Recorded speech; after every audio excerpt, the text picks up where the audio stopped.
ธัมมาสังฆาสังฆาเตสุลัตตาเนจติเตวะปัจจุปันเนวา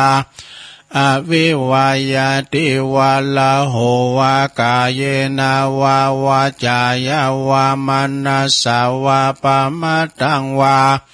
อากาลวังวาอากาสิมหาติสวายาธาธัมมังปฏิกัลโลมาเตสังโนพันเต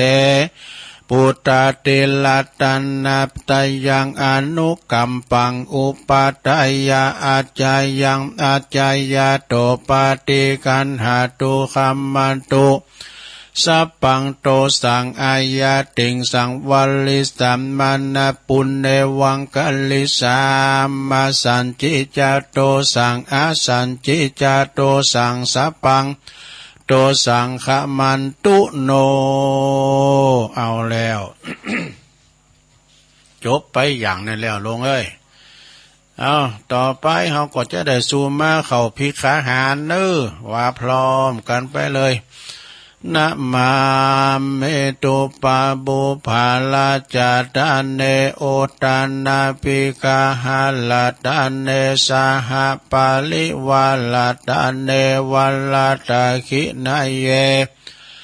กายะตัวเลวจิตัวเลมโนตัวเลสันจิจัปปมาเตนาวาอาสันจิจัปปมาเตนาวากายะกัมเมนาวาวจิกัมเมนาวามโนกัมเมนาวาอติตาโตสังปัจจุปันนโตสังสัพพังโตสังกมันตุโนตุติยัมปิตติยัมปินะมาเมตุปะบุภาลาจัตตาเนโอตันนาปิกาหาลตาเนสหปาลิวาลตาเนวัลลตาคินาเยกายะตัวเลวจิตัวเลมโนตัวเลสันจิจาปัมมาเตนาวาอสันจิจาปัมมาเตนาวากายะกัมเมนาวาวจิกัมเมนาวามโนกัมเมนาวาอาติตาโตสังปัจจุปันนโตสังสัพพังโตสังขมันตุโนแล้วไปทำอย่างนั่นละลงเอ้ย ตั้งใจกันหน่อยเนอะเอาต่อไปโยงเข่าพระเจ้าเนอะอิมังโอตานาปินดาตานังติลัตานานังสกัจจังเตมาปูเจมาตุติยัมปิอิมังโอตานาปินดาตานังติลัตานานังสกัจจังเตมาปูเจมาตติยัมปิอิมังโอตานาปินดาตานังติลัตานานังสกัจจังเตมาปูเจมาติกาลตังหิตายาสุขายายาวันนิพพานายาสังวัตันตุโนเอาแล้ว จบไปแถมอย่างหนึ่งแล้วลงเอ้ยปุรามนะครับเราตังลุมขมได้ยินไหนนะช้าเขาตังหลายต่อไปก็โยงเข้าบาทแล้วปลามอื่นไปแล้วเนาะสาธุโอกาสะโอตันนาปินดิปาตังตานังนิปานาปัจจโยโหตุโนนิจังโอตันนาปินดิปาตังตานังนิปานาปัจจโยโหตุโนนิจังโอตันนาปินดิปาตังตานังนิปานาปัจจโยโหตุโนนิจังเอาแล้วสัทธาญาติโยมทั้งหลายกรรมต่างๆก็มีเปลงเต้าอี้ต่อนนี้ไปเฮาลุกไปไหนปู่จานก็ลุกไปต่างแถวเนอะจะใส่บาตรกันแล้ว ไปต่างแถวปุ่นโฮงหลงคูบาปุ่นเนอะนะพอใจเทวบุตรอยู่แถวหน้าแม่ยิงเทวดาอยู่แถวหลังแน่แล้วก็ปากันถอดแคปถอดเกลือไปนู่ไปมีหมูก็ถอดกุ๊บไปชุบแคปก็ถอดรองเท้า เอาภาชนะเข้ารุ่นบาทขายโยมไม่แน่มดเกี่ยวค้ำม้ามจูข้าแล้วอ่อนหมูนิสูไปไหนหูยเป็นนางกลุ่มงุ่มก็ย่าเนาะเป็นมากดไล่กดล้าวกดไล่กันเนาะปากันสหากะกะละมังทางเปี้ยช่วยกันอ้าวแล้วผู้ล้ำเอาสวยไปหนิมนตุลุงทาเขาลุงมา ตุลุงทาเอาละเนอตอนนี้ต่างอกต่างใจเนอลงเนอหูยวันนี้คุณมาหนักมาหลายตึงใจตึงยิงเนาะเอาวันนี้เปิ่นตุดกันมาหลายปีวันนี้คุณหลายหอเขาช้าพี่นี่คุณหลายด้วยท่านสจ.ก็มาท่านนายกก็มารองนายกปอหลวงชมรมกำนันผู้ใหญ่บ้านพอเบิ่งก็มานี่ปอหน่อยปอนั้นปอจานละวัดไผ่มขาสะคูนอยู่กันระยะห่างหน่อยดู เอากะละมังทางเป้พร้อมแล้วเนาะโยงเข่าติดโรติดเก่าเนาะลำเปิงว่าข้าวของข้าพระเจ้าขาวดังดอกบัวยกขึ้นเหนือหัวถวายแด่พระสงฆ์จิตใจจำนงตรงต่อพระนิพพานขอให้ถึงเมืองแก้วขอให้แคล้วบ่วงมารขอให้ทานศาสนาพระศรีอานในอนาคตการโน้นเทินสาธุเอาละเนอตอนนี้ตัวลุงทาเขาเตียวละเนอเดินแล้วนะศรัทธาทั้งหลายเปิดความเป็นการเคารพต่อครูบาอาจารย์ที่เดินด้วยเท้าเปล่าถอดแคปไปเนอสุขโหมะสุขโหมะไปใจเนอจะไปโอการเงียบนะครับโอ้เขารุ่นบาทเขารุ่นเพื่ออาทิตย์ดูลุงทาเบียมีไหนขยมโอ้ขใจนะถอเข้าใส่กระสอบก้านี่ถอเข้าใส่กะละมังทางเปกว่าประกบเลยคุณมาหลายตัวเจ้าพระนายมีหน่อยเดียว มันสมดุลกันด่ะ เอาใส่เข้าบาทกันไป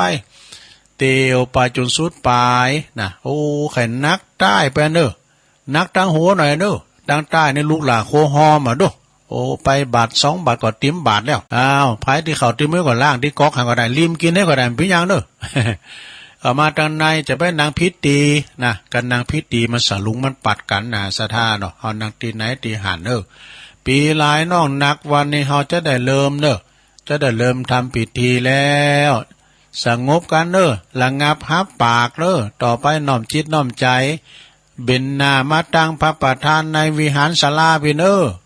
ตอนนี้ไปก็จะได้เริ่มพิธีละนะโอ้วันนี้ท่านพอเฮามาเนาะเอาจะได้เจริญปอนอาจจะได้ขอท่านพอมาเป็นประธานในการจุดเทียนถูกปูชาพระรัตนตรัยนะเอาปู่ล้ำจุดเทียนชนวนตั้งมั่นไว้ก่อนเนาะเอาละเนอศรัทธาเฮาเนอน้อมจิตน้อมใจเนอเจริญขอเชิญท่านพอคงเฮนเฮาได้เป็นประธานในการจุดเทียนถูกปูชาพระรัตนตรัยทุกท่านประนมมือเด้อได้เมื่อว่าท่านพอคงเฮนเฮาจุดเทียนถูกปูชาพระรัตนตรัยเป็นที่เรียบร้อยผู้ช่วยเกณฑ์ขันศีลหืออันตุลุงทากรรมนะเอาละเนาะเมื่อทุกอย่างเรียบร้อยปูจานว่าไปเลยมันลาแล้วไฟใหม่ร้องเข่าต้มเต้นเหมือนขา เพื่อจะไปการกันอยู่เอาเลยนะเอาละเนาะตอนนี้ไปเนื้อสดาญาติโยมดังหลายอีปล่อยแม่เขาต่างอกต่างใจกันนี่เอาแต่นะเอาจะได้อาราธนาศีลแล้วก็หับศีลกันเป็นลำดับต่อไปเนอะ มะยังพันเตติสาลเนนะสหปัญจศีลานิยาจามะตุติยัมปิมะยังพันเตติสาลเนนะสหปัญจศีลานิยาจามะตติยัมปิมะยังพันเตติสาลเนนะสหปัญจศีลานิยาจามะนะโมตัสสะภะคะวะโตอะระหะโตสัมมาสัมพุทธัสสะ นะโมตัสสะภะคะวะโตอะระหะโตสัมมาสัมพุทธัสสะนะโมตัสสะภะคะวะโตอะระหะโตสัมมาสัมพุทธัสสะพุทธังสรณังคัจฉามิธัมมังสรณังคัจฉามิสังฆังสรณังคัจฉามิตุติยัมปิพุทธังสรณังคัจฉามิตุติยัมปิธัมมังสรณังคัจฉามิตุติยัมปิสังฆังสรณังคัจฉามิตติยัมปิพุทธังสรณังคัจฉามิตติยัมปิธัมมังสรณังคัจฉามิตติยัมปิสังฆังสรณังคัจฉามิติสรณคัมมานังนิธิตังปานาติปาตาเวละมะเนสิกขาปะทังสมาธิยามิอะตินนาทานาเวละมะเนสิกขาปะทังสมาธิยามิกาเมสุมิจฉาจาราเวละมะเนสิกขาปะทังสมาธิยามิมุสาวาทาเวละมะเนสิกขาปะทังสมาธิยามิสุราเมรยมัชฌัปปมาทฐานาเวละมะเนสิกขาปะทังสมาธิยามิอิมานิปัญจสิกขาปทานิสีเลนะสุขติงยันติสีเลนะโภคสัมปทาสีเลนะนิพุตติงยันติตัสสมาสีลังวิโสทะเยสาธุสาธุสาธุเอาแล้วศรัทธาญาติโยมทั้งหลายตุลุงก็ปันศีลไปปินตีเรียบร้อยรักษาไว้ดีๆนะลงเด้อไปเสียมันหายถ้ามันหายก่อมปินหยังเสาหน้าตุลุงก็มาปันแถมอันเนาะปินธรรมดารักษาไว้ศีลเป็นอภรณ์ที่งดงามเด้อศรัทธาถ้าไผมีศีลนี่นะบุญนั้นจะมีสุขมีความสุขตลอดปีตลอดวันตลอดเดินเด้อถ้าว่าเฮามีศีลเนี่ยอยู่ร้อนห้อนตุกเน้อศรัทธาเนาะนะฉะนั้นมีศีลหาประดับจิตประดับใจไปนะเอาละตอนนี้ไปศรัทธาญาติโยมทั้งหลายขอนิมนต์ตุลุงทาสวดอันนี้ครับเหรอสวดยังอ่ะก็สวดอันเนี้ยสวดนกยุงพญานกยุงทองได้กะเอาตอนนี้ไปจะได้สวดพญานกยุงทองเด้อลงเด้อพญานกยุงทองเนี่ยเปิ้นจะไปออกสอดลาหากินในเถินในป่านี่นะเปิ้นจะต้องสวดบทนี่เนอะซะเนี่ยโมหะปริตเนี่ยหรือว่าทำบทสวดอุตเตอเปเนี่ยนะตุลุงยะวาไปกันเนอะซะเนี่ยอุตเตตายัญจักขุมาเอกาลาชาหาลิสวันโนปาทาวิปาภาโสตังนามัสสามิหาลิสวันนังปาทาวิปาภาสังตยาสากุตาวิหาเลมุทิวสังเยพระมัณนาเวตากุสัพพะธัมเมเตเมนะโมเตจามังปะลายันตุนามาตุพุทธานังนามาตุโพธิยา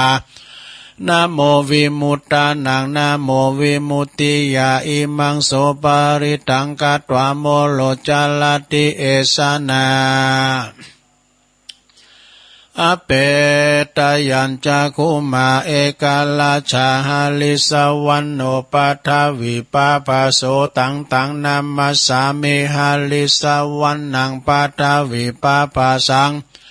ตยาสกุตาวิหาเลมูลติงเยพลัมมันนาเวตากุสัพพะธัมเมเตเมนะโมเตจามังปะลายันตุนามาตุพุทธานังนามาตุโพธิยา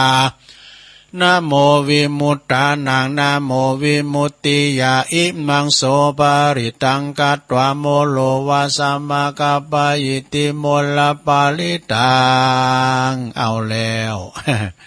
สวดโมหปาลิตพญานกยุงทองจบลงไปศรัทธาญาติโยมทั้งหลายนะไปตีในตั้งใดก็ตามวันนี้ตลอดทั้งวันไปเนื้อไปแต่คืนไต่ลองเนื้อจะได้ก็ตามขอเดินทางเขี้ยวคาดปลอดภัยนะบ่มีอุปสรรคอันใดจะรอดถึงจะไปติดต่อประสานงานต่างๆขอมีผลสำเร็จเนอะนะเดินทางเขี้ยวคาดปลอดภัยตอนนี้ไปจะไหวกุลโลมเนี่ยลงเนอะไหวกุลโลมเนี่ยกุลอย่างต่างๆมันมีกุลหมดอะนะเขามีกุลน้ำมีกุลแดดมีกุลฝุ่นมีกุลกูอย่างนะฉะนั้นเดี๋ยวว่าพร้อมกันไปเลยเนอะสาธุสาธุสาธุข้าขอยกมือ10 นิ้วขึ้นตั้งวางกิ้วไก่เก่าเกศาปูคาต่างหลายก็ขอนำมาสาการคุณพระปิตามี21คุณพระมันดามี12คุณพระแม่โพธิ์ศพมี39คุณพระพุทธเจ้า56คุณพระธรรมเจ้า38คุณพระสังฆเจ้า14คุณพระอาจารย์คุณอาจารย์10คุณกรรมฐาน8คุณไฟมี6คุณลมมี7คุณแม่พรณีมี21คุณพระคงคามี12คุณอัคระ33กุลศีล5มี11กุลศีล8มี12กุลอัคคาละ33กุลศีล5กุลศีล8มี12กุลศีล10มี21กุลจตุปาริสุทธศีลมี27กุลอัคคากุลอรหันตาคือมรรค4ผลศีลนิพพาน1รวมเป็น9กุลอาสาสาวาปัสสาสานิสาวาสาอาสากุลพระวิหาร84,000 หลังกุลพระมหาเจดีย์เจ้ามี84,000 ดวงภูคาต่างหลายก็ขออาราธนาคุณตาต่างหลายเหล่านี้จงได้มาเป็นสร้อยประดับสำหรับกายอันพระเสริฐเมื่อผู้ข้าเจ้าต่างหลายได้ดับจิตเสียงชีวิตในสังขารปีใดเดือนใดวันใดยามใดคืนใดดังอันก็ดีผู้ข้าต่างหลายก็ขออาราธนาคุณเจ้าต่างหลายจงมาเปิดประตูพระนิพพานคือเวียงแก้วแก่ผู้ข้าต่างหลายแด่เตือนนิพพานะปัจจโยโหนตุโนนิจังนิปานังปาละมังสุขังเอาแล้วไหวกุลโลมเนาะก็เรียบร้อยไปต่อไปเนี่ยแฮมดูแผ่เมตตาเนอะคำนี้นะจะแผ่เมตตาแล้วก็อีตั้งอย่างกินจิปินลำดับต่อไปการแผ่เมตตานี่ก่อนจะแผ่ให้สัมภสัตทั้งหลายเขาแผ่ให้ตัวเก่าห้อยก่อนเนอะแผ่ให้ตัวเองก่อนว่าพร้อมกันไปเลยอาหังสุขิโตโหเมขอให้ข้าพระเจ้ามีความสุข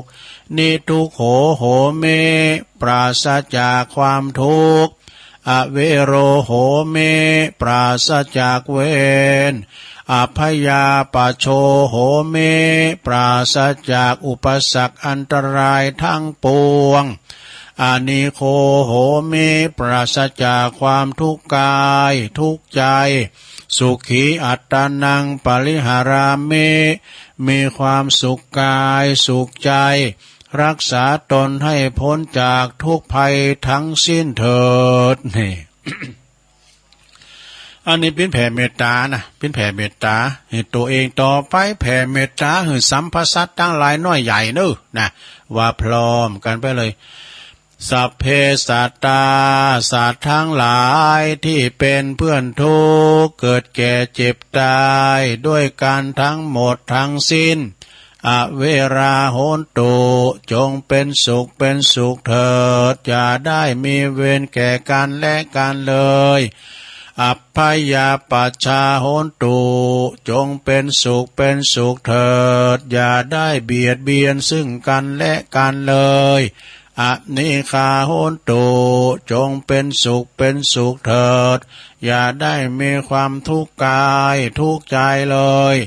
สุขีอัตตานังปริหารันตุจงมีความสุขกายสุขใจรักษาตนให้พ้นจากทุกภัยทั้งสิ้นเถิดเอาแล้ว อันนี้เป็นอันกำแผ่เมตตาเด้อเนาะเอาต่อไปเอาเป็นไทยอะไรทำไมหน่อยนะเนาะสตานะข้าพระเจ้า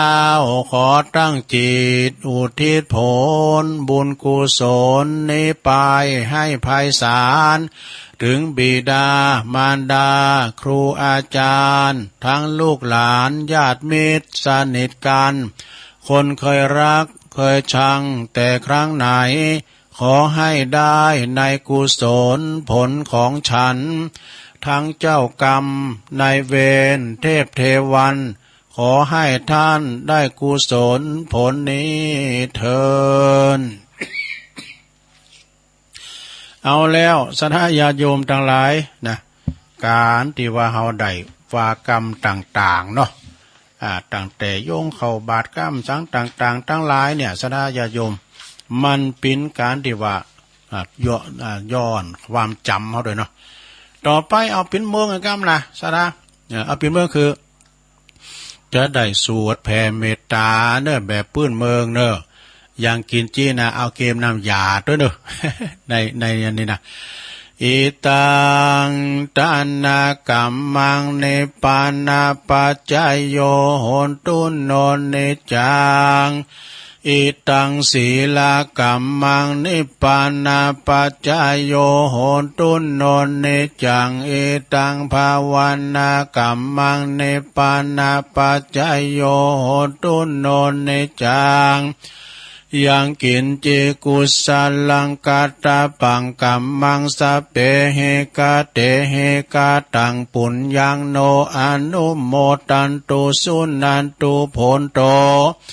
เยเตวะอัสสมิงฐานเนอาติกาตาติกายุกาสัตตาหนตุสัพพสัตตาสุขีอัตตานังปาลิหาลันตุมาตาปิตาสุขีตาหนตุตุขาปัมมุนจันตุสัพเพยาติกาสุขีตาหนตุตุขาปัมมุนจันตุ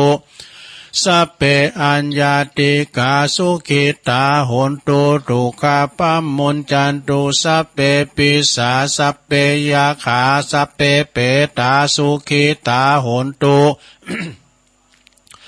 ทุกขาปัมมุนจันตุสัพเพนาคาตาสุขิตาโหนตุตุขาปัมมุนจันตุสัพเพ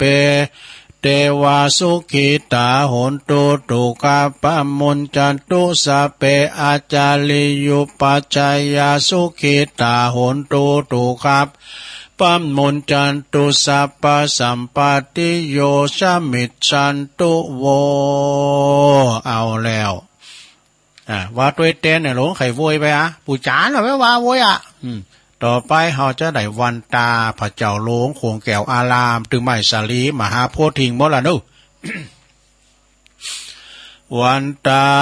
เมพุทธังสัพพเมโตสังคัมมาธัมเมปันเตวันตาเมธัมมังสัพพเมโตสังคัมมาธัมเมปันเต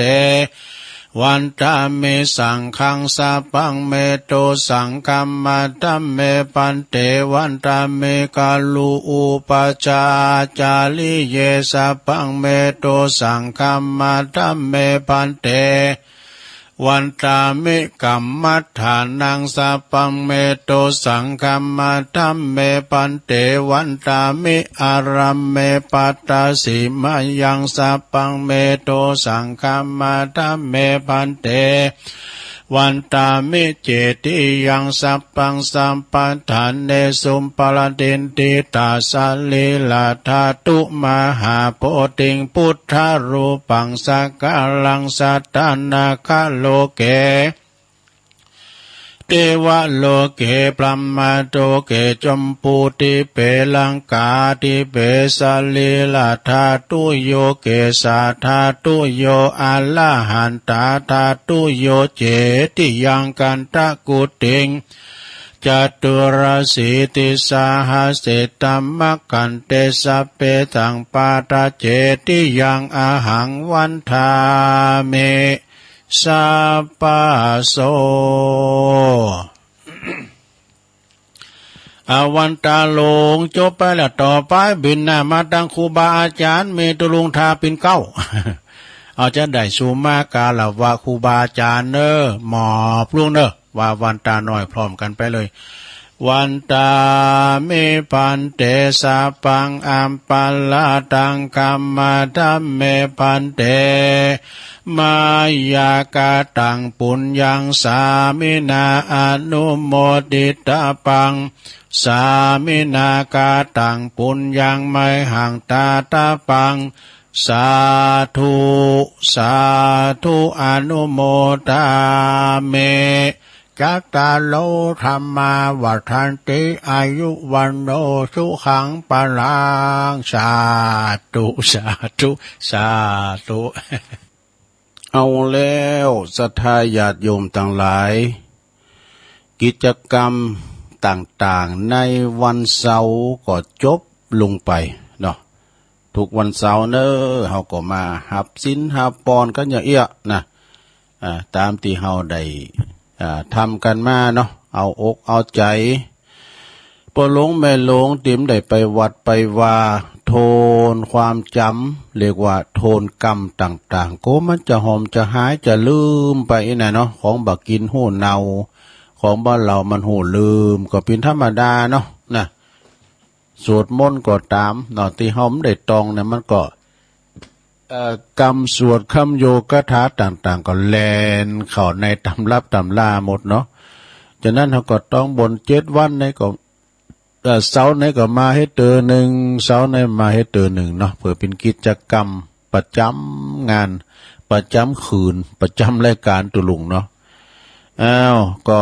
ได้ทำกิจกรรมรวมกันวันนี้ขออนุโมทนาเนอกับญาติกับโยมต่างหลาย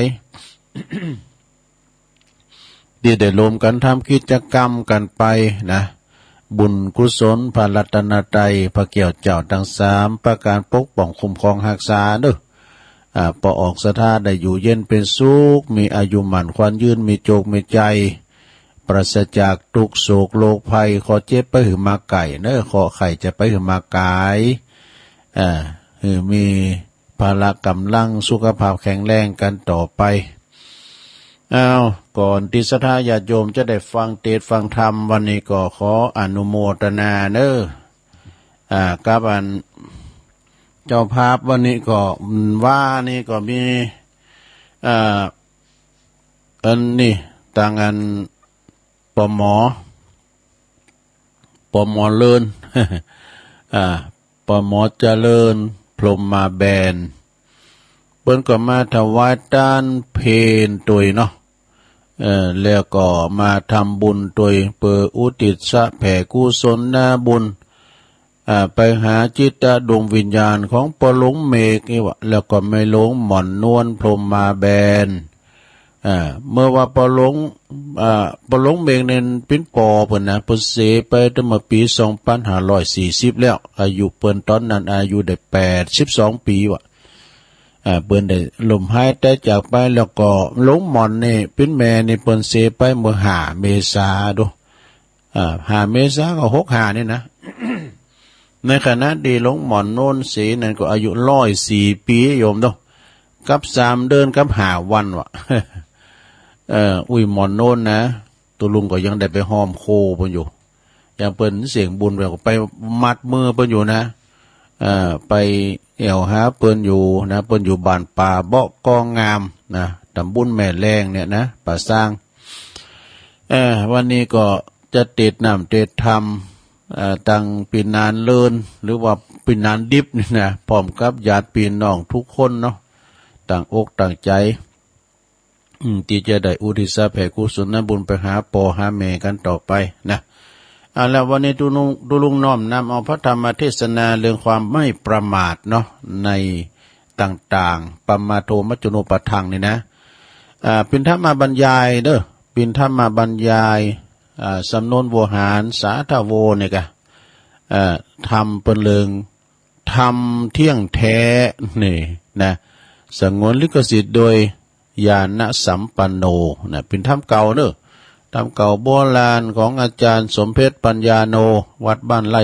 บ่อทองนะป่าไผ่บ่อทองลองฟังตั้งนะโม3 เจนกันเด้อหาเจนกันนะโมตัสสะภะคะวะโตอะระหะโตสัมมาสัมพุทธัสสะนะโมตัสสะภะคะวะโตอะระหะโตสัมมาสัมพุทธัสสะนะโมตัสสะภะคะวะโตอะระหะโตสัมมา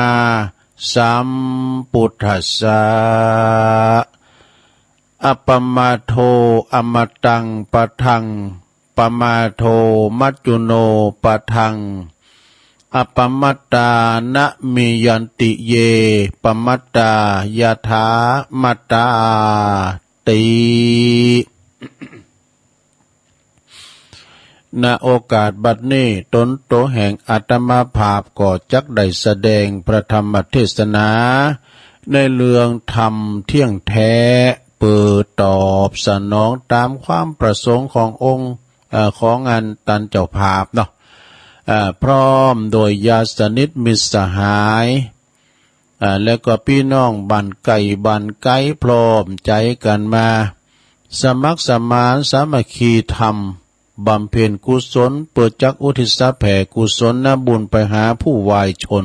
นะนับว่าท่านทั้งหลายมีความดี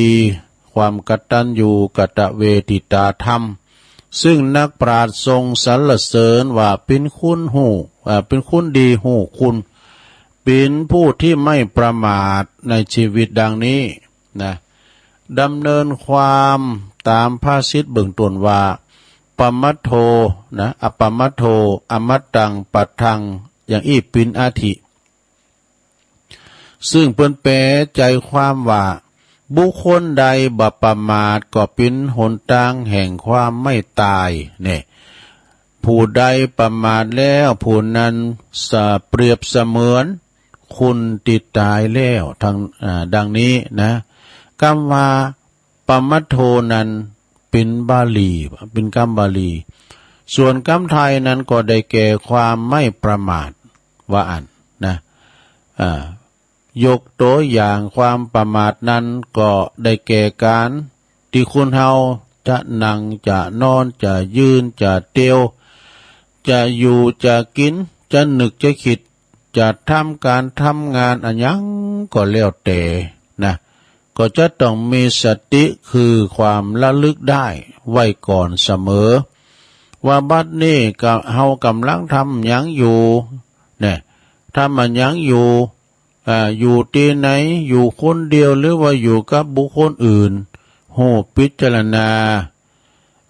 ว่าสิ่งนี้ดีสิ่งนี้บ่ดีเนี่ยว่าเฮาจะทำอย่างใดอย่างนี้ผิดศีลผิดธรรมและก็ผิดกฎหมายบ้านเมืองหรือไม่เนี่ยเฮาก็จะทำสิ่งที่คนอื่นเฮาทำไปแล้วสิ่งคนอื่นที่เพิ่นจะสอบหรือไม่สอบเนี่ยคือคนอื่นนะเดือดร้อนหรือว่าตัวเองเดือดร้อนเฮาลองกึดใจพอคนอื่นเอาใจเปิ้นมาใส่ใจโตอีวะนะถือว่าเฮานี่เป็นตัวอย่างเป็นอย่างนั้นอย่างนี้นะถือเป็นวัฏฏะตัวเฮานี่เป็นอย่างนั้นเป็นอย่างนี้เฮาจะสอบหรือว่าคนอื่นจะเดือดร้อนแถมประการหนึ่งมีความประพฤติปฏิบัติแต่ในสิ่งที่ดีที่ชอบประกอบด้วยสัมมาอาชีวะคือทำมาหาเลี้ยงชีพโดยสุจริตธรรมบ่ผิดศีลบ่ผิดธรรมบ่ผิดกฎหมายบ้านเมือง สิ่งใดที่ว่าบดีนะเฮาก็หลีกเว้นนะสิ่งใดถ้าว่ามันดีเฮาก็ประพฤติปฏิบัติตามไปเลยดังนี้เป็นต้นนะบุคคลใดประพฤติปฏิบัติเช่นเรียกว่าเช่นนี้เรียกว่าเป็นผู้ที่บ่ประมาทเลยนะตรงกันข้ามกับผู้ที่ปวนใจชีวิตอย่างอยู่อย่างมีความประมาทนะปราศจากสติคือความระลึกมีความคิดแบบมิจฉาทิฏฐิ มิจฉาทิฏฐินี่คือความเห็นผิดความหันผิดเป็นหันผิดเป็นชอบเช่นดื่มไอ้น้ำอมฤตดื่มไอ้น้ำเมาในปุตตู้เน็ตน่ะเนาะอย่างดีนะหรือว่าจีบกัญชายาเสพติดนี่เฮโรอีนกัญชานี่มันโก้รู้น่ะเนาะ หรือว่าบางทีก็คิดว่าโอ้ปินนักเลงอันธพาลนั้นดีเนี่ยหันผิดดูเนี่ยหันต่างการว่าบุคคลนะเกิดอย่างนี้นะเรียกว่ามิจฉามิจฉาสตินะคือคิดความคิดที่ผิดมิจฉาสตินี่นะเรียกว่าประมาทชีวิตดังนี้นะสาญาติโยมต่างหลายสิ่งใดว่าผิดศีลผิดธรรมแล้วก็ผิดกฎหมายผู้ใดยังคิดว่าอันนี้ดีจัดว่าเป็นผู้พูดอันว่าดีนะจัดว่าเป็นเจสิกธรรมเนี่ยคือเป็นฝ่ายบาปเป็นฝ่ายอกุศลเป็นว่านะยกตัวอย่างเช่นหันคุณเข้าวัดเข้าว่าไปทำบุญสูนต้านอาบน้ำฟังธรรมไปจำศีลภาวนาก็มีความคิดว่าผู้นั้นเชยคำคือท่านสมัยไดโนเสาร์เต่าล้านปีนะกันว่าหันเปิ่นปิ้นหนักเลงอันตรพานได้ตบได้ต่อยคุณตั้งหลายนะว่าอันนี้ดีนะหันเปิ่นลักเล็กขโมยน้อยหรือว่าหันเปิ่นกินเหล้าเมาเหล้าไปด่าปอตีเมเนี่ยก็คือว่าหมอนี่เท่มันรู้เป็นคุณเก่งคุณกาแต่เนอะนะอันนี้ก็เรียกว่าคิดพิษเป็นดังคุณที่ตายแล้วเป็นคุณประมาทคือคุณตายจากความเจริญเนอะศรัทธานะอันความประมาทนั้นแบ่งออกเป็น3ประการเนอะลงเนอะ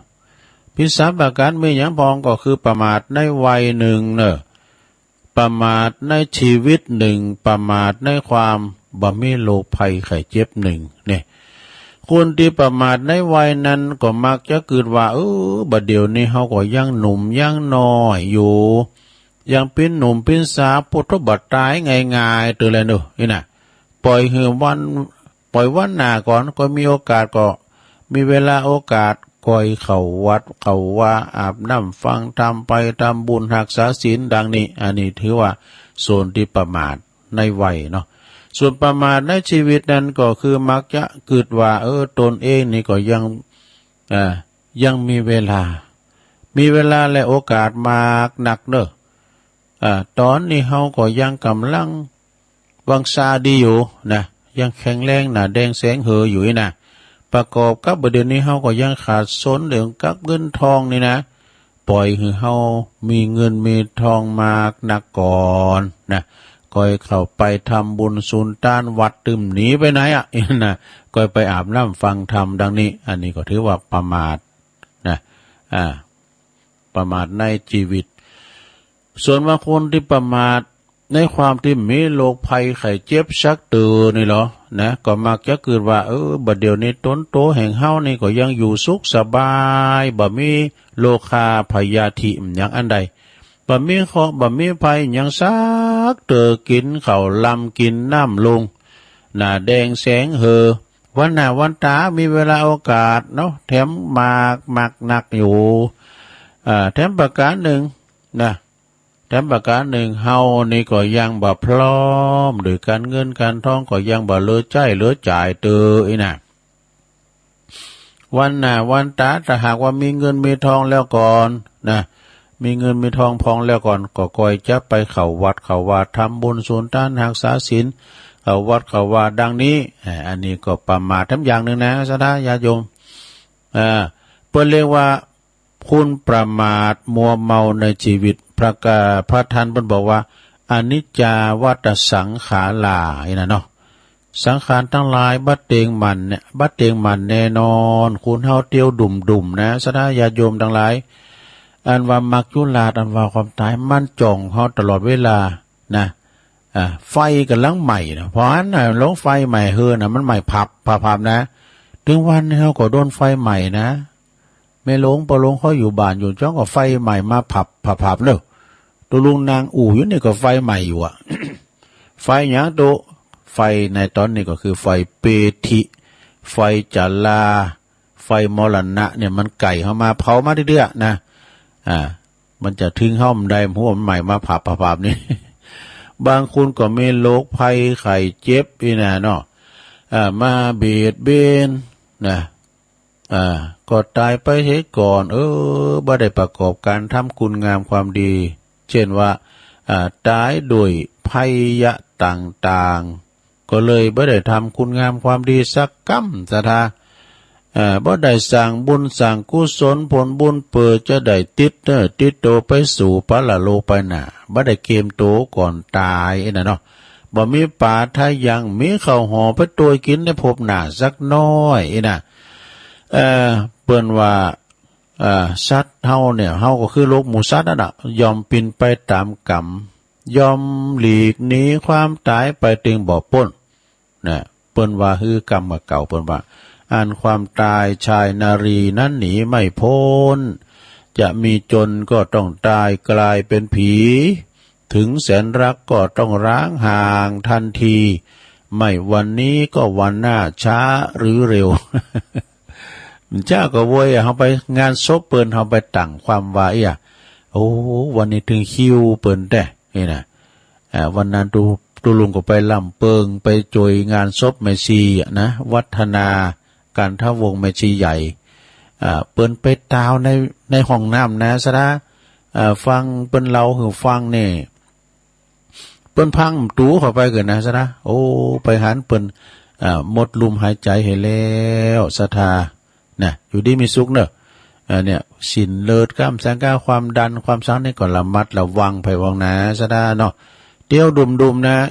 ซะนะก็เป็นบุญอย่างหนึ่งนะสมมติว่าเปิ้น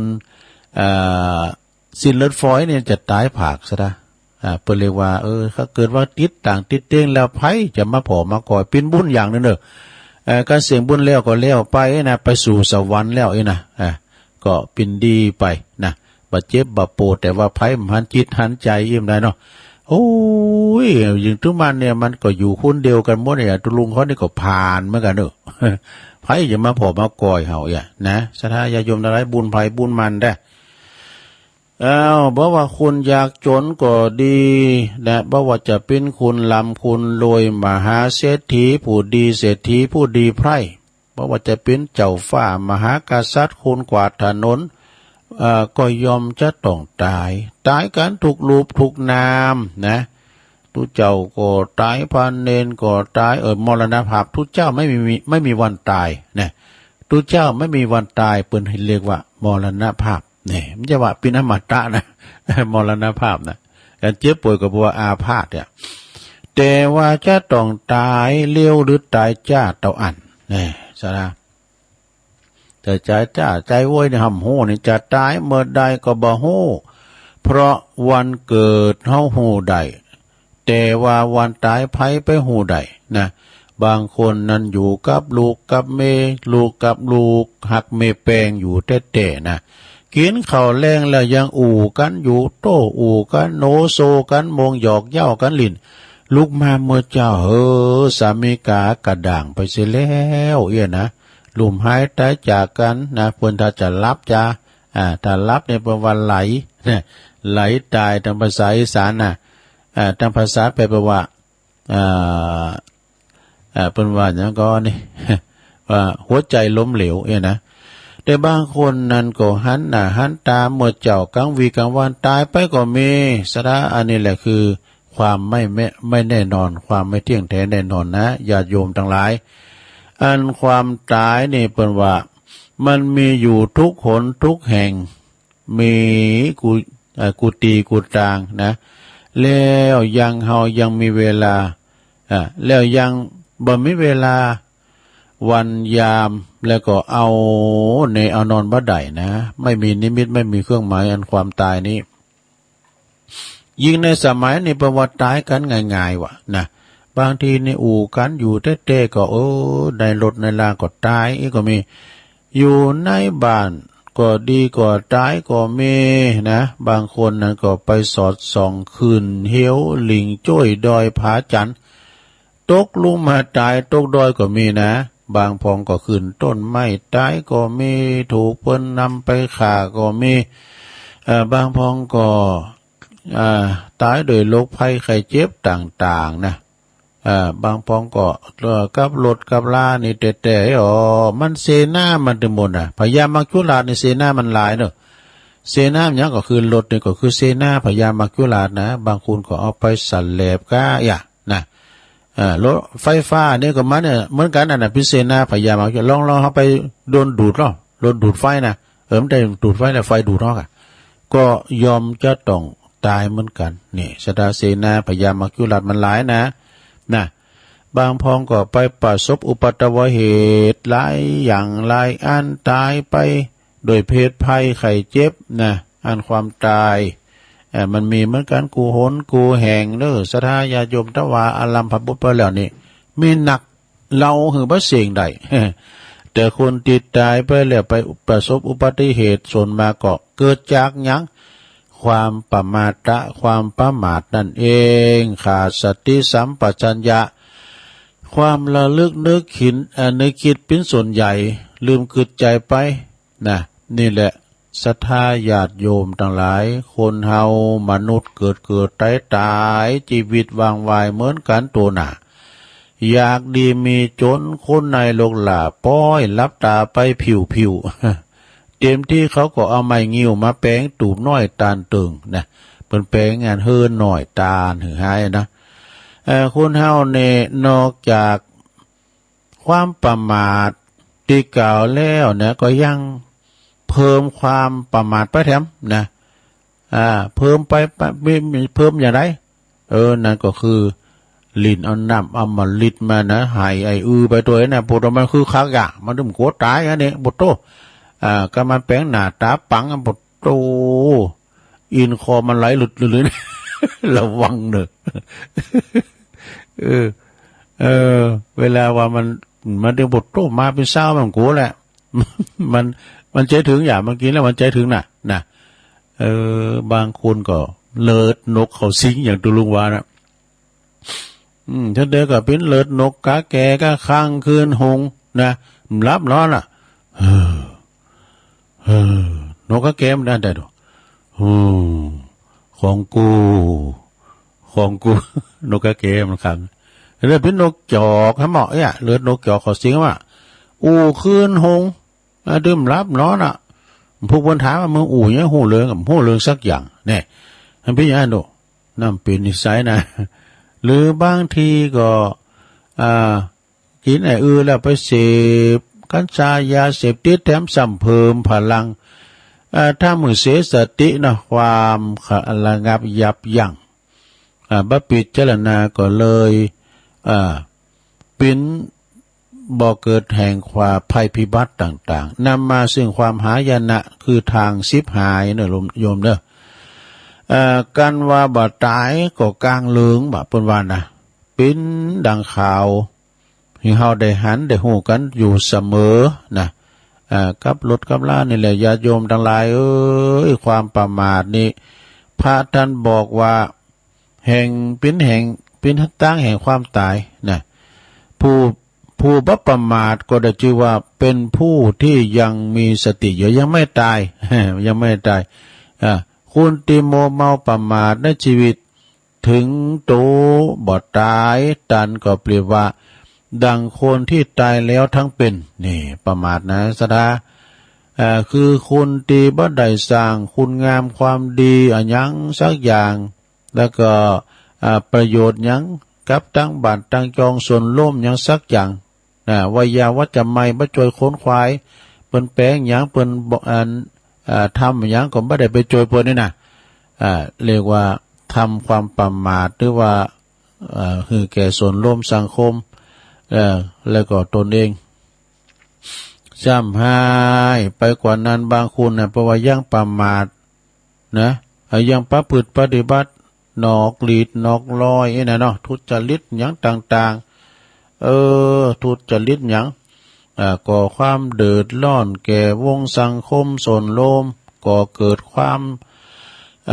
ก่อเวรก่อกรรมแต่บาปอันหยาบจ้าในธรรมว่านะบางคนก็บ่ฮู้จักคุณปอคุณแม่เนี่ยด่าปอตีเมอันนี้นิ่มใดหน่อยสถานเลี้ยงใหญ่มาแล้วเต้าหงเต้ากามาตอดตุมลากว้างไว้เสียจ้อยบทในตุลุนวาทีเดียวนะบอกกึดทอดตัวเมื่อยามหนุ่มน้อยแม่พอคอยดูเจ้ายากตุกเมื่อกลางคืนเย็นแม่ก็กึดนั่งลุกหอบเจ้านงไวกันว่าเจ้าลูกน้อยสะดุ้งตกใจแม่จักห้ำให้ขวัญมาเน้อเจ้าแม่จักจามไอก็กวนนายลูกเต้าสะดุ้งตื่นเมื่อเวลาตื่นพักผ้าขี้เยี่ยวนายแม่ก็เอาไปซักตึงตากแห้งตึงวันเลี้ยงใหญ่มาแล้วมะม้อยจอมขวัญมี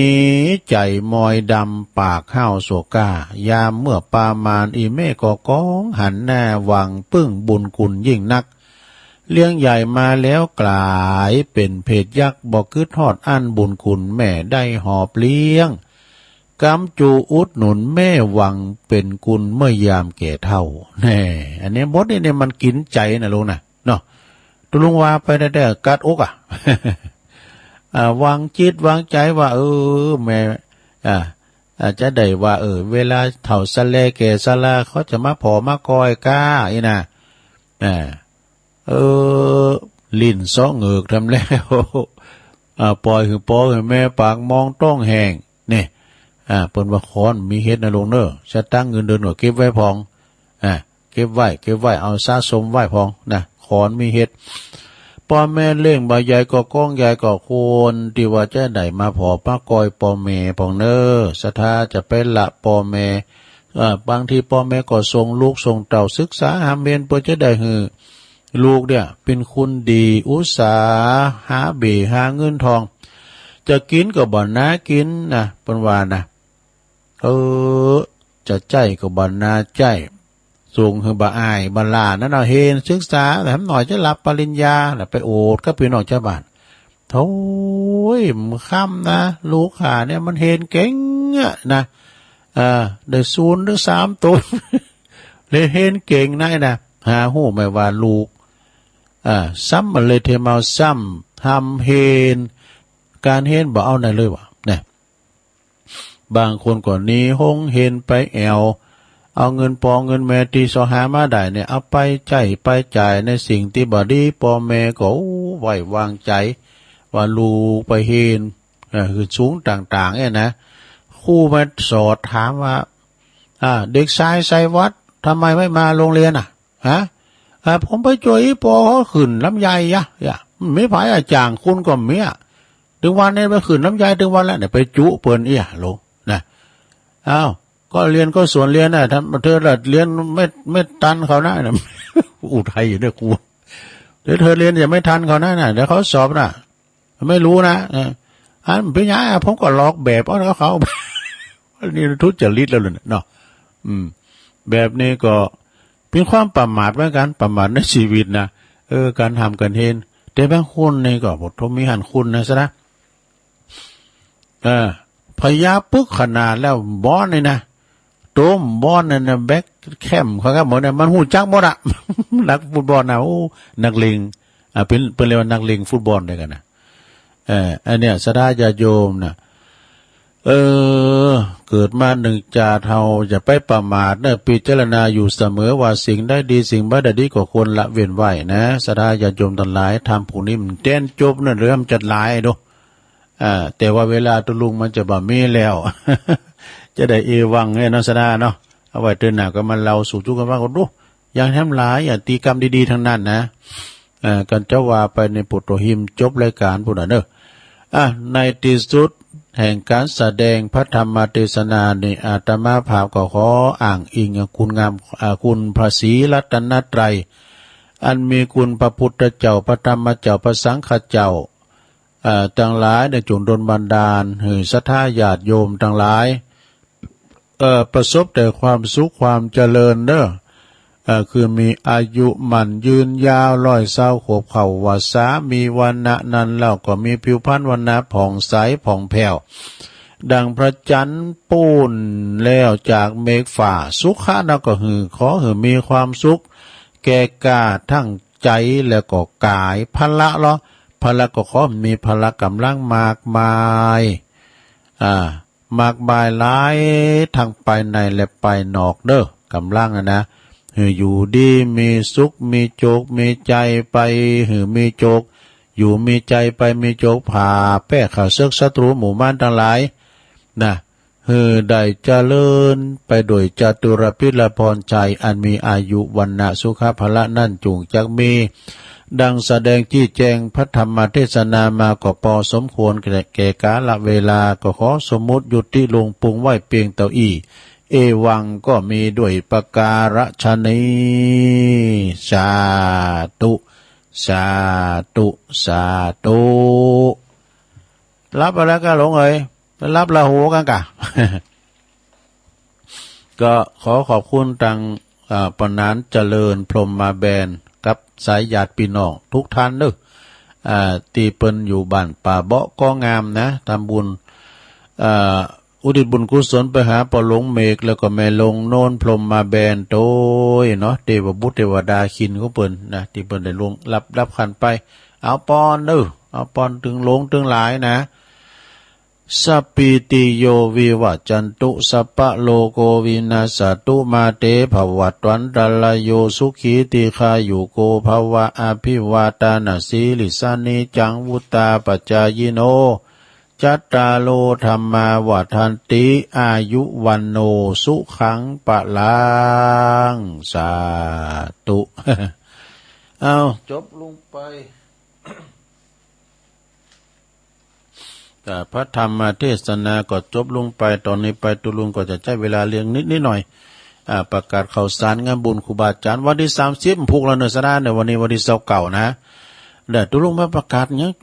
เมื่ออยู่เนี่ยนะไปถึงผูกแล้วนะมหากุศลบุญกฐินอันยิ่งใหญ่313วัดดูเพิ่มมาเรื่อยๆซะนะ313วัดณวัดมอนฤาษีอำเภอดอยหล่อเขานี่นะโดยเมตตาบารมีธรรมอาจารย์พระครูสุมเมธธรรมเสวีอาจารย์เจ้าวาดตะวานี่ตุลุงก็ไปแอวไปพอไปคอยโอ้ศรัทธาเปิ้นอยู่กันเริ่มปีนั้นเลิมเขาเนี่ยหลายเนี่ยเปิ้นก็ห่างด่ากันนะวันนี้บ่จะต้านเฉพาะวัดเปิ้นนะโดยคุณพ่อสีเทาคุณแม่สายพินหรือว่ายุสุพินเนี่ยนะวังใหม่นามสกุลเปิ้นเปิ้นเป็นคุณบานหาเนาะนะปักตั้งสามัคคีตั้งปณิธานว่าจะสร้างเมนตั้งไว้ล้านปลายดูวันนี้กฐินบัดเปิ้นได้ล้านปลายเปิ้นจะสร้างเมนเด้ออย่างท่านพระอาจารย์กัลยาณปราโมทย์วันนั้นปรากฏได้ล้านปลายก็แปลงเมนน่ะเนาะนะปีนั้นซักปีนั้นเคกับปีนั้นเคเนาะเจมแหม่มเขาเนี่ยเปิ้นตาล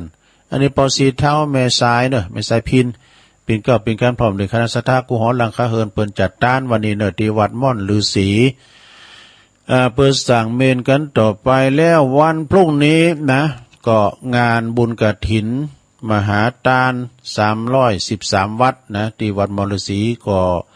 โดยท่านนายกพิชัยเลิศพงษ์อดิศรนายกอบจ.เป็นประธานฝ่ายคารวาสแล้วก็ในพระเดชพระคุณเจ้าประคุณสมเด็จพระมหาธีราจารย์กรรมการมหาเถรสมาคมวัดเชตุพนวิมลมังคลารามนะอันนี้เปิ้นก็อยู่กรุงเทพฯเปิ้นก็จะมาเป็นประธานฝ่ายสงฆ์เด้อ ฉะนั้นก็เจิญสาธารณญาติโยมทั้งหลายไปทัศนศึกษาไปพอรู้ประสงค์เป็นปั้นนะญาติโยมก็จะไปมาหน่อยหรือตุเจ้าหรือ3 งานปล่อยหลงกันก็ไปกินไปทานกันในวันพรุ่งนี้นะฮะที่วัดม่อนฤาษีถ้าภายแป้มได้ก่อนบึ้ดในตั้งแต่เตียงวันนะเพื่อจะถ่ายทอดเสียงออกจากคืนสีขาวก็ถ่าฟังกันวันพุธแถมจุนจบรายการวันพุธตั้งแต่ตี 3ไปก็จัดรายการจู้พุ่นนะวันพุธนี่ก็เปิ้นจะถ่ายทอดเสียงจนจบรายการตอนบ่ายวันที่6 พฤศจิกายนก่องานบุญกฐินที่วัดมงคลวารีตำบลขงเปาอำเภอจอมทองเวลา 13.00 น.ในพระเดชพระคุณเจ้าพระคุณสมเด็จในพระเดชพระคุณพระศรีศิลปาจารย์นะฮะศิษย์กตัญญูในพระเดชพระคุณหลวงปู่พระพรหมมงคลผู้ช่วยเจ้าวาดพระรามหลวงแล้วก็หลวงพ่ออินผลอินทพโลแล้วก็คุณแม่จันฟองคุณเชิดพงษ์กิ่วแก้วตลอดถึงคณะสัตยาญาติโยมตัวเปิ้นจัดตอดกฐินแล้วก็ถวายด้านพระพุทธรูปเจ้าปิมปาในโบสถ์ในวิหารตัวก็ไปกินไปทานกันวันที่6 พฤศจิกายน30 ตุลาก็งานบุญกฐินที่วัดเสาหินตำบลสีโบบานหลวงพ่อบุญส่งโสภณจิตโตท่านพระอาจารย์เอกพลชุตินทโรพี่น้องศรัทธาเสาหินสีโบบานละปูน6 พฤศจิกายนก็งานบุญกฐินณสำนักสงฆ์หอมบุญป่าไม้แดงตีหลวงพ่อบุญหลวงพ่อก็ไปกินไปทานกันหลวงพ่อมานิษฐาวโร อยู่หิมปากก็วันที่29วันเนี่ยที่วัดฝายหินมชที่ต่างแห่งสถานีเฮาเปิ้นก็จะแห่เป็นขบวนเปิ้นมีรางวัลกันนะขบวนกฐินเนี่ยนะที่วัดฝายหินตำบลสุเทพเปิ้นจะตอดวันเนี่ยภาคตอนบ่ายที่ต่างแห่งสถานี29วันนี้เหมือนกันที่วัดโพธิมงคลน้ำเพื่อพระที่อำเภอบ้านโฮงเวลา 9:39 เปิ้นจะตอดกฐินวันนี้ที่ปุ่นบ้านโฮงแล้วก็วันที่6 ถึง 8 ธันวาคมก็งานตัดหวายลูกนิมิตผูกพระสีมาวัดแรกที่ในอำเภอกัลยาณิวัฒนาวัดจันทร์บุญแล้วก็30วันพุธเหมือนกันตุลา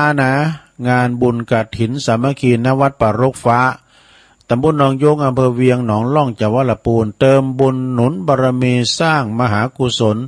ประธานกฐินก็คือคุณพ่ออินตาคุณแม่สมนาวงสายะพร้อมครอบครัวพร้อมโดยคณะศรัทธาวัดป่าหกฟ้าทุกหอหลังคาเฮินช่วยกันแล้วก็ในเมตตาธรรมอาจารย์ท่านพระครูสุนทรปัญญาลัตน์เจ้าคณะตำบลหนองโยงเจ้าวัดป่ารกฟ้าเป็นปะครูเก่าตุลุงทำตุนหนึ่งแล้วก็ศรัทธาญาติโยมต่อไปก็วัดป่าปีก็วันนี้29วัดป่าปีพระเจ้าอมลิ้นหมู่4ตำบลศพแม่ขาอำเภอหางดงจังหวัดเชียงใหม่วันที่29วันนี้เวลาบ่าย 13.39 บ่ายโมง39งานตอดกฐินสามัคคีมหากุศลเปิดบูรณะปฏิสังขรณ์กุฏิสงฆ์ที่บรรสุสมโปกินซะนะปลูกมันกินตุลุงก็ไปหันมาแล้ว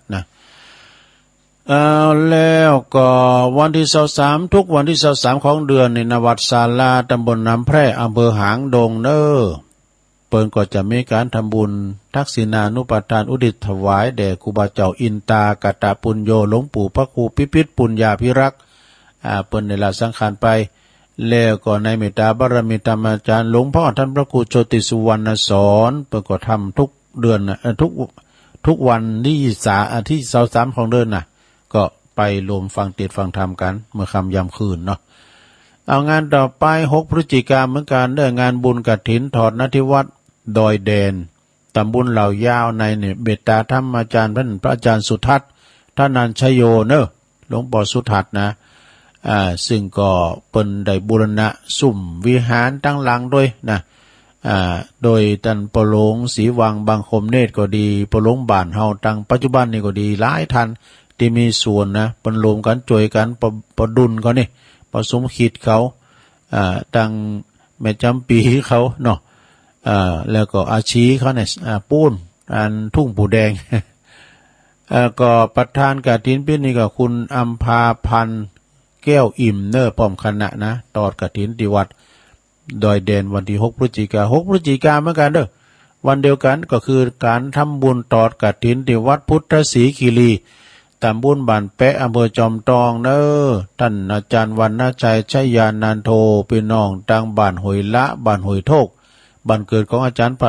ย์วรรณชัยแม่แก้วไปเนอแม่ลิเขาพากันไปหลาย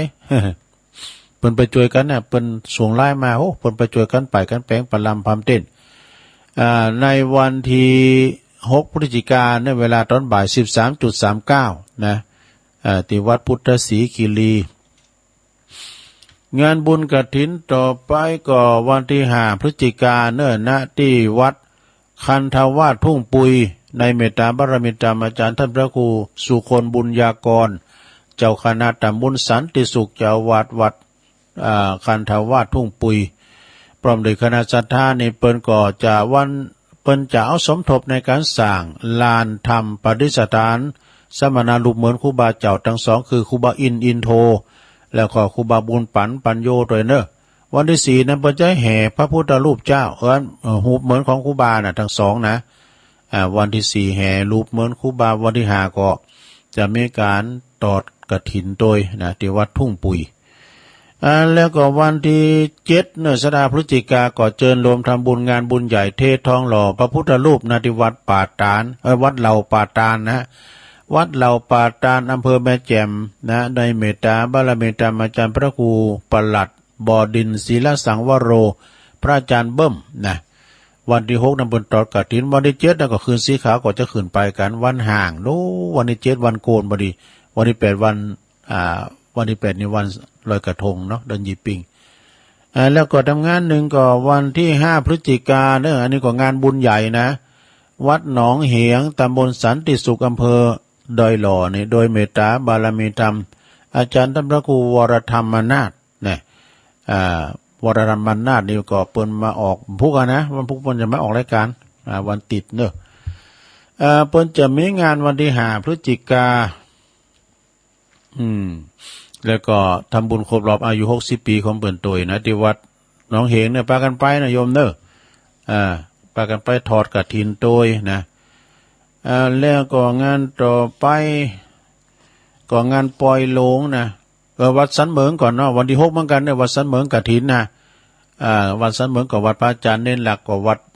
สันเหมืองกับวันที่6เหมือนกันเนอะแล้วก็วันที่4ที่5งานตานวิหารแล้วก็กฐินตัวที่วัดหัวห้วยนี่อยู่ตำบลหนองโยงอำเภอเวียงหนองล่องนะพระอธิการพัทยาปาพัสโลนะเจ้าอาวาสวันที่4นั้นเมื่อค่ำยามคืนประดิษฐ์สวดมนต์ตานพุทธาภิเษกหลายอย่างนะโกนขอติบโดยวันที่5ตอนเจ้าก็เบิกเนตรไขตาพระเจ้าแล้วก็มีโหวัดวันคำไปฟังอีเกกันเนอะ ที่โหห้วยนะเวียงหนองล่องวันที่4 พฤศจิกายนก็ที่วัดกู่งูเรือนงานบุญกฐินกฐินที่วัดกู่งูเรือนวันที่4เหมือนกันเด้อวันที่4เหมือนกันก็งานบุญกฐินที่วัดน้ำดิบเด้อน้ำดิบก็คือเพิ่นจะบูรณะศาลาการประเรียนตุยนะท่านพระปลัดรัตนยูนะรัตนวโรเนาะตุปีอามเขาแล้ววันที่5 พฤศจิกายนโยมเนี่ยวันที่5 พฤศจิกายนก็วัดปากตั้งเจริญโดยเมตตาท่านอาจารย์พระครูท่านพระครูอภิวัฒนวิกรมปรงบุญธรรมเรือนรักเราเขาเนี่ยเพิ่นก็จะมีตอดกฐินวันที่5เด้อทรงตอนเจ้านะก็ไปรวมทำบุญกันนะของวัดอาจารย์พระครูอภิวัฒนวิกรมวันที่5 พฤศจิกายนแล้วกับวันที่1 พฤศจิกายนก็จะไม่ลืมได้วัดทุ่งโป่งนะงานบุญกฐินที่วัดทุ่งโป่งอำเภอเมืองปานจังหวัดลำปางของอาจารย์พระมหาสมชาติชาตปัญโยเปิ้นจะแปลงกุฏิเนอะที่วัดทุ่งโป่งบุญนาเมืองปานบุญนะวันที่1เนอะพวกวันฮื้อเนี่ยกะนะเจ้าตัวก็ยังอยู่นี่อยู่นะ ย้ำได้ไปเถอะแต่ว่าทางปูนเปิ้นห่างกันละเกมพร้อมที่จะได้ตอนรับคืนสีขาวเนอะปากันไปเฮาก็ไปกินข้าวง่ายเอานี่กะห่อข้าวตอนก้อนน้ำบางไปด้วยนะไปกินข้าวงานที่กาดตุงเกวียนเนี่ยเนอะเอาน้ำพริกตาแดงไปด้วยเป็นกับอ่ะ เอากินข้าวตีเนี่ยที่ตุงเกวียนก็ยังกูตื้อนะไก่ที่เคยไปนะ แล้ววันที่8 พฤศจิกาก็งานบุญกฐินที่วัดห้วยอ้อตำบลน้ำดิบอำเภอป่าซางเนี่ยโดยท่านอาจารย์บุญนักแล้วก็ปกำนันเทวินจอมพันธ์เจอ้อยพร้อมด้วยคณะสถาตึงบ้านปิ้นเจ้าภาพรวมกันนะแล้วก็อันนี้งานต่างทำหลงเอาไว้ให้ก่อนเนาะขอประกาศข่าวสารงานบุญให้อบตก่อนเนาะ4-5-6-7-8 พฤศจิกางานลอยกระทงที่ฝายดอยน้อยสถานที่คือฝายดอยน้อยมีแข่งเฮอ7ฝีพายแล้วก็มีแข่งกองหลงแข่งวาวหุ่มควันด้วยประกวดไม่เฮินงามด้วย หลายอย่างนะก็ไปชมกันได้ตั้งแต่วันที่4-5-6-7-8วันลอยกระทงฟรีเนอะเมื่อค่ำยามคืนก็พบกับย้อนยุคลำวงดังแล้วก็ไผที่ชอบศิลปะแม่ไม้มวยไทยมรดกไทยมรดกโลกก็เจิญกันได้นะที่ฝายดอยน้อยตีนด้อยน้อยเนี่ยนะขึ้นมาแอวบุญดอยก็ได้เนอะ แล้วก็วันที่เก่าก็ตีตาน้ำปิงที่วัดปากร้องตำบลน้ำดิบเนอะที่ระหว่างปากร้องกับป่าล้านนะเปิ้นแข่งเฮอกูปีเนอะปีนี้มีดนตรีวงใหญ่เปิดคอนเสิร์ตให้ได้พอด้วยนะดีตาน้ำปิงวัดปากร้องวันที่9แฮมคำแล้วก็ตาน้ำปิงที่นาวัดพระธาตุดอยหล่อทำเนอะปรงพรก็ฝากประกาศมาว่ามีคอนเสิร์ตวงใหญ่จากหางดุงน่ะเพิ่นจะมีงานลอยกระทงนะวันที่เก่าโอ้หลายตีอยู่นะสดาเนอะก็ประกาศข่าวสารงานบุญไปวันพุกนี้ก็จะมีศรัทธาที่มาแจ้งความจำนงมาก็แม่บุญปันตาเขียวเขานี่แม่แก้วศรีวิชัยเขาเนี่ยเปิ้นอยู่ห้วยงูในบ่ก็จะมา3ลำรถตู้กันเด้อมาวัดมอนฤาษีน่ะแจ้งความจำนงมาก็ขอยินดีต้อนรับเด้อจะไปขึ้นไปแอววัดพระธาตุดอยน้อยด้วยนะยินดีต้อนรับเด้อนะยินดีต้อนรับด้วยประการทั้งปวงเนาะต่อไปตัวลงจะตักตังไหลสักหน่อยกันนะสดาเด้อตักตังไหลสักหน่อยก่อนเปิ้นโทมแต้นไปก็ขอตักตังไหลเอ้กันเนาะกำลังเปิดมือถือเนี่ยเนอะเดี๋ยวก่อนก็ขอบคุณตังตัวปีสุดทัดนี่อยู่ด้อยนางเลพวกกันนะลำปางไหวสานะครับเนอะแล้วก็วัดมณฑารามนะไหวสาเนอะชมรมสกาย76โดย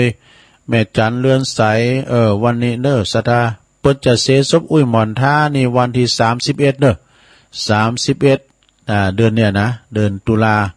ก็ไปรวมบุญกันคืนนี้อาจารย์พระครูอภิวัฒนวิกรมเปิ้นกับเจ้าอาวาสวัดปากตั้งเจริญพร้อมกับพี่น้องปากตั้งเจริญกัวหลังเพิ่นจะไปปิ้นเจ้าภาพเนอะคืนนี้ท่านพระครูอภิวัฒน์ไปปิ้นเจ้าภาพนะแต่คืนละลูกปีมาถึงวัดก็ปดโตพอ10 โมงก็หาเนาะฟังธรรมเปิ้นเตดตุง3 หางก็อานิสงส์ทานตุงเล็กตุงตองมิ่ง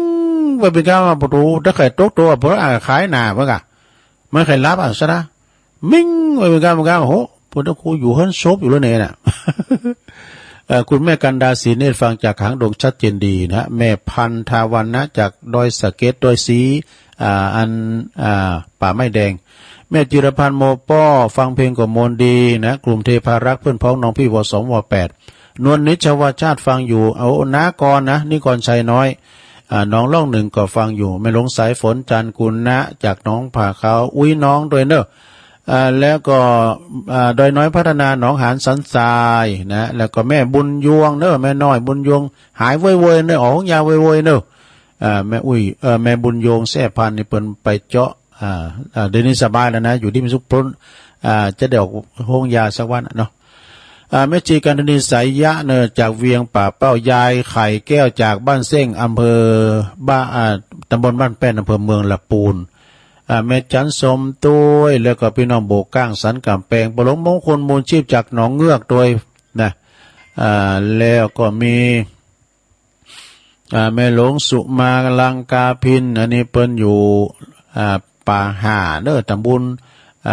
เมืองจีนะข้าพเจ้าเจ้าปันจงการทวงพี่น้องนำดิบเหนือโยมยุพินหอมมาลาพี่น้อยจาก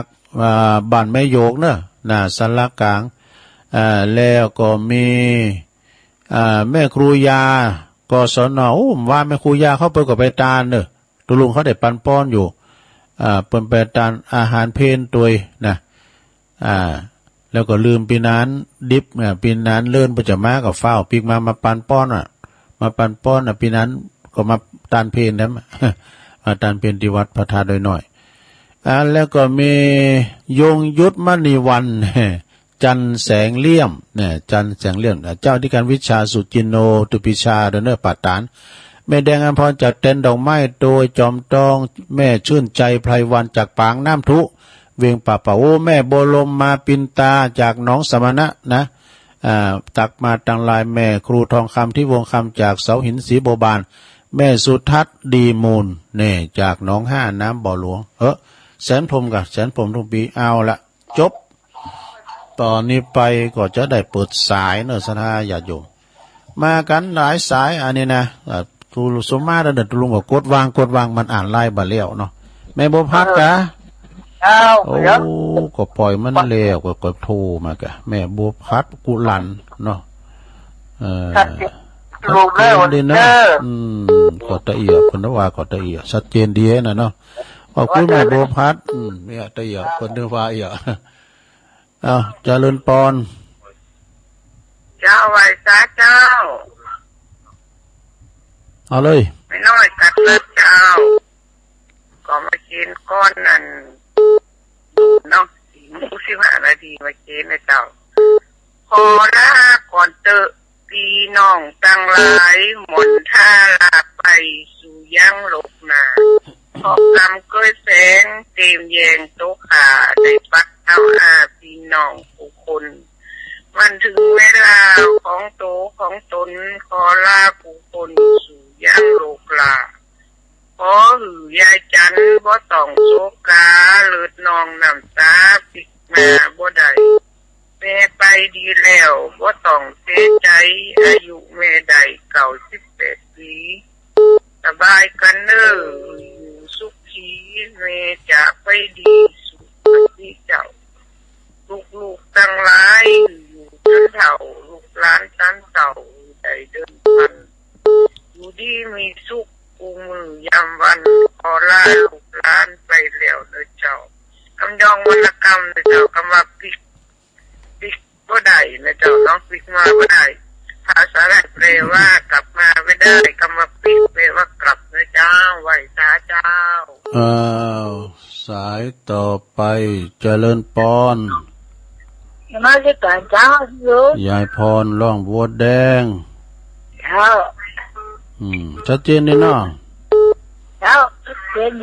ดีแล้วฟังไปติ๊กเนอะเจ้าคอยยักษ์ไปหนูนะเนอะจ้ะสาธุยายพรเจริญปอนปากแรงจากเจ้าตะลุงอันนี้แม่สีทอนเนาะน้องบัวชัยปากเจ้านี่เห็นมาแล้วแน่หนาวมันนอนหน่อย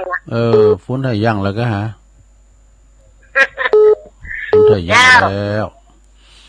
ก็เจนดีนะตะลุงก็เจ้านี่นะโอ้ยินดีเนอะทานนี่มันรู้เนาะวันนี้เนาะเจ้าฟังพระบาทอุดมก็เจนดีขอบคุณเนอะแม่สีทอนสาธุ0899556506เจริญปอนไปสาเจ้าแม่ฟังอยู่เนอะแม่บัวพัดเนาะเจ้าบัวพัดเหมือนกันอันนี้กลางหงต้นบ่ายมาออกแล้วจ้ะวันนี้วันเสาร์มีไหมวันเสาร์วันติดมีเนอะงานรายการตอนบ่ายมันจะมี6:10 ถึง 20:00เดือนที่7เพื่อไปออก6:00คุณเนาะ6:00 ถึง 20:00แม่ก็ว่าทานออก3:00 4:00ก็มีกันวันจันทร์ถึงวันศุกร์เนอะวันเสาร์วันติดมีกันแล้วหูนี่พุทธพจน์ก็ว่ามื่นกันแล้วเหรอก็ไม่ได้ก็ฟุ้งแม่ก็ว่าแต่ก็ยินดีเนอะสาธุแต่วันนี้ก็6:00นี่ยังได้หมดเนอะวันนี้ตุลุงก็จะไปในงานจะจัดในงานบุญจ้ะพอก่อนวัดมอนฤาษีวันเสาร์วันนี้ก็คิวตุลุงกะวันเสาร์เจริญปอนไม่สาเจ้าตุลุงไม่สาวรักเจ้าอันนี้ก็ใส่ปากการเหมือนกันเนาะฟังตุลุงอยู่นะเจ้าชัดเจนอยู่เจ้า ใช่พระบาทอุดมเจ้าตุลุงอันนี้ชัดเจนดีเนาะรู้เนาะไว้สาเจ้าเอาสาตุก็ตุไปเลินเพื่อก่อนนอนนี่กะนอนเดียนวัดเหล่ามนทาขึ้นแล้วนี่ก็ไปปิ้นเจ้าภาพรวมกันตีเวียงตาการเพิ่นมานอนเนี่ยเจริญปอนไหวสาตุลุงวันนี้นี่ฟังตุ่นเป็ดตุ่นมาเลยไหวนอนไหวดื่มรับคุณเผาโบกก้างเนาะเจ้าฉันกำแพงยินดีนะแม่เด้อไปช้าเจ้าตูปอบุญตันเจริญปอนไว้ชาตุลุงปอบุญตันทางตุลุงเนี่ยป่าไร่สามยอดนี่สุดยอดตุลุงท่านวันนี้บรรยายสุดยอดเลยทำเที่ยงแท้ย่ำจบเดิม4-5 ใบกันน่ะอันเดียวมันเวลาหน่อยเนาะทำนี่กินใจได้การทำตัวปีสมเพชนี่นะฟังบ่อิ่มบ่กายนะทำบรรยายเนี่ยเข้าใจง่ายเกี่ยวกับเรื่องประมาทนี่กันกำลังใจนะท่านเด้อดีปบุญตาเด้อเจ้าสาธุ0899556506เจริญปอนขอให้สัจเจ้าทุลงฟังนะเจ้าแม่โบแม่สายทองเนาะแม่สายทองเจ้าวันนี้ไปทางกฐินรดน้ำพระพระวันนี้กะเจ้าเจ้าเจนนี้ก็18.75ในฟังเจ้าแล้วนะวันนั้นเด้อวันนั้นน้อยตัวทุลงวันนี้เต็มใจที่เจ้านะคะกำลังใจทุลงนะเจ้าสาธุเมื่อคืนบึดวันเสาร์ก็ฟังท่านพระมหาเสาแก้วเนาะ2 ทุ่มเจริญปอนใจเมื่อการเจ้าฟังอยู่นะเจ้าแม่สุกแก้วเนอะอันนี้นะสีโพธารามเจ้าโทรกับตอนเปิดสักวันเจ้าเต้นแล้วสารปีมันคงทำไปปากับคุณนะเจ้าเจ้ายินดีเนอะเจ้าสาธุแม่บุญปันเขาจะมา3 รถตู่กันนะแม่บุญปันแม่โบเกี่ยววะเจริญปอนหวยงูในเจ้าไม่สาเจ้าตุลุงฟังตุลุงอยู่เลยอุ้ยสาวคุ้มตะวันเนาะฟังตั้งแต่9จนจบเลยนี่ไม่ฟังตุลุงฟังซ้ำดีกว่าให้กำลังใจตุลุงเนอะอยู่เมืองวะยินดีแม่นักๆเด้อประมาทจะไปประมาทนะไปประมาทคนประมาทคือคนที่ตายแล้วนะเจริญปอนไหว้สาเจ้าตุลุงแม่จันเลื่อนใสมาแล้วขอบคุณหลายๆที่ท่านมาหาเขาท่านมาหาแล้วก็ตุเจ้าหลายตนหลายองค์มาแต่คืนเนาะนะกะบึดก็จะไปอยู่มาเป็นเจ้าภาพเอาแม่ดีใจปลื้มใจขึ้นสีขาวว่าเรามุนทาก็มากันจังเรามุนทาก็ไปไล่ตัวปีวันใหม่เขาท่านมหาสมชาติเขาตัวไปเลินอยู่เมืองฝางยังมาเนี่ยน่าจะดีใจขนาดเลยแล้วก่อนแม่น้อยก่อนแต่งก้อนหรือหมอนขอบคุณแม่น้อยนักๆเลยได้เปิดฟังให้หน่อยดีนะก็เจนไหนกันแต่เสียวันไหนแจงให้หน่อยกันแต่เสียแม่บันไดคืนซบ31วันจันทร์เจ้านะครับไปกินแม่ตาลด้วยกันเด้อศรัทธาเด้อแม่จันเลื่อนใสเพราะว่าเปิ้นก็เป็นคืนสีขาวเขาเนี่ยเจ้าคนใดว่างก็เรียนเชิญเด้ออันน่ะดีแล้วตุลุงก็ไปหอมขึ้นแล้วนะผายใต้ปัจจัยเล็กน้อยเพราะตุลุงนี่ก็เปิ้นก็ปิ้นต้นนี่มูลเหมือนกันวันที่31เนี่ยนะเจ้าขอบคุณน้ำใจน่ะยิ่งใหญ่ตุลุงน่าน้ำใจน้ำใจพระครูสาธิตเขาก็ไปแล้วเนาะบึดเนมแรงบึดเนมพระอาจารย์เน้นหลักก็จะไปเนาะมันแรงแล้วตุนอยู่ชัดเจนดีนะตุลุงคุณแม่จันเนอเจ้าสาธุไหว้สาเจ้าทำลายคืนอยู่ปุ่น31ปุ่นเปิดจะเขินศพเนอะอุ้ยหมอนท่าเกี่ยวมาอายุ98 ปีเจริญปอนไหว้สาเจ้าลุงไม่เหลียวไม่ซ้อนเจ้าไม่ซ้อนบทตู้มุนนะเกเนอะพี่น้องมึงลีนะพลังเหียบพงก้าไม่วางลุมไม่วางบุญเนาะไม่วางบุญ ไม่วา เจ้าง บุ ไม่ ญ วางบนเจ้า พอลีนึกว่าเพิ่นฟังกันแล้วไง หนาวแล้วจ้าโดยอ่ะ หนาวพอเนี่ย ไม่วางกับกำปอนนะ ขอบคุณแม่สอนหลายๆเน้อโต เจ้ากับเพื่อจ่าเจ้า ตัวปีบุญปันก็โทรมาอยู่น่ะเนาะเจ้าวัดวันไม่วางลุ่มอำสายนะสุมาอำสายดูบ่เนาะเจริญปอน ไปซ้าเจ้าจุ้ง อ๋อแม่ไข่แก้วอ่ะ เจ้าว จุ้ ง ง คำเฮ้ยแก้ววงคำฮะ จุ้งจะ บอก ล ว่าง ฮะ ไม่ลงมา เป็นไอซีไปแล้วนะ ฮะไม่ลงหยัง ไม่ลงมา โอ้ไม่ลงมาก็เสียแล้วบุกก็หานะ เจ้าซีไปแล้วบ้าน โอ้แสดงความเสียใจตัวเนื้อลูกหลานก็ไม่ลงมาบุกก็หาคุณไปสวรรค์แล้วแม่นะ เจ้า ยังเฮานะ ได้ปีนยังแก้วานนะก็ยังอันนี้ว่า บุญนัก แรงมา นั่นน่ะบุญนักผมได้ลุมมอนตอนนอนเสริมได้โปเนาะเพิ่นไปดีแล้วต้องขึ้นนัก เด็กมันจันทร์จ้ะ อ๋อแต่เสียวันจันทร์น่ะไม่ลงมาบกก็หาเด้อ เจ้าเจ้า ไปกินเป็ดตานด้วยกันเนาะขอบคุณฟังอยู่เด้อ โอ้ยินดีเอาขอตอีกกันเนอนั่นละเวลาตุลุงสิ่งไปนะแม่โบพัดกูหลานมึงฟังเนอแล้วก็ปนยายน้อยกาดนัดจากบันดอนหลวงยายพรล่องโวแดงสันกำแพงเชียงใหม่แม่สีทอนจากหนองบัวชัยปราการแม่โบพัดกลางหงเด้อแม่แตงแม่สวรรค์ชัยปราการคุณทาโบกก้างเนอสันกำแพงปอบุญตันป่าไล่จิริสัมยอดแล้วก็แม่สายทองทันยักแก้วหอยการแม่สุแก้วศรีโพธารามอุ้ยสาวคุ้มตะวันแม่จันเลื่อนใสแม่ซ้อนแม่วางบุญจากเมืองลีแม่ไข่แก้ววงคำจากโบกก5ตำบลนครเจดีย์ขอบคุณกูเสงกูสายเด้อวันนี้ตุลุงนำรายการจากราชทัพไปก่อนเด้อวันทำบืดก็ฟังภาคสนามเนาะที่วัดมนฤศรีกันต่อไปจะเริ่มถ่ายทอดตั้งแต่เตียงวันเป็นต้นไปนะเอายินดีหลายๆขอบคุณหนักๆนะตุลุงก็เดี๋ยวก็ฟังรายการอื่นต่อไปเดี๋ยวฟังครูบาอาจารย์ตุนอื่นต่อไปเนาะจัตตาโลธรรมาวัฏันติอายุวันโนสุขังปะลา